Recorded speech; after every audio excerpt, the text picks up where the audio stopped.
தமிழ்நாட்டில் ஆட்சி அமைப்பதற்காக பெரும்பான்மையை நிரூபிக்க விஜய் தலைமையிலான தமிழக வெற்றிக் கழகம் முயற்சித்து வரும் நிலையில் அதிமுகவும் அந்த போட்டியில் இணைந்துள்ளதாக இந்திய ஊடகங்கள் செய்தி வெளியிட்டுள்ளன. நடந்து முடிந்த சட்டமன்ற தேர்தலில் தமிழக வெற்றிக் கழகம் 108 தொகுதிகளை வென்றது. தேர்தலுக்கு பின் திமுக கூட்டணியில் இருந்த 5 இடங்கள் கொண்ட காங்கிரஸ் தாவேகாவுக்கு ஆதரவு தெரிவித்தது.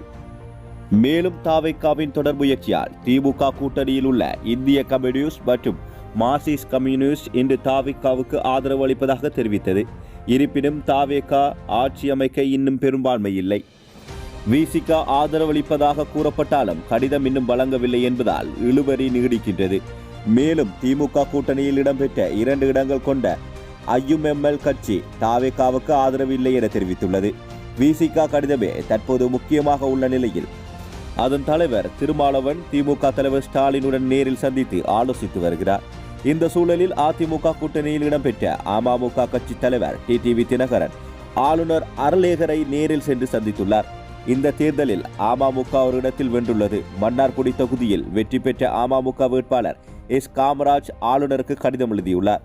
அந்த கடிதத்தை எடுத்துச் சென்று டிடிவி தினகரன் ஆளுநரிடம் வழங்கியுள்ளார். அந்த கடிதத்தில் அதிமுக பொதுச் செயலாளர் எடப்பாடி பழனிசாமி முதல்வராக வேண்டும் என குறிப்பிடப்பட்டுள்ளது.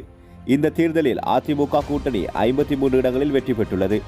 தாவேகா குதிரை பேரத்தை தவிர்க்க அதிமுக வெற்றி வேட்பாளர்கள் புதுச்சேரி விருந்தகத்தில் தங்க வைக்கப்பட்டு மீண்டும் இன்று மாலை சென்னை திரும்ப உள்ளதாக உத்தரவிட்ட நிலையில் தற்போது அதிமுக கூட்டணி ஆட்சி அமைக்க கடிதம் வழங்கப்பட்டுள்ளது பரபரப்பை ஏற்படுத்தியுள்ளது. முன்னதாக இன்று மாலை விஜய் 3வது முறையாக ஆளுநரை சந்தித்து ஆட்சி அமைக்க மீண்டும் உரிமை கோரினார். ஆனால் ஆளுநர் மாளிகை இது குறித்து இன்னும் எந்த அதிகாரப்பூர்வ அறிவிப்பையும் வெளியிடவில்லை.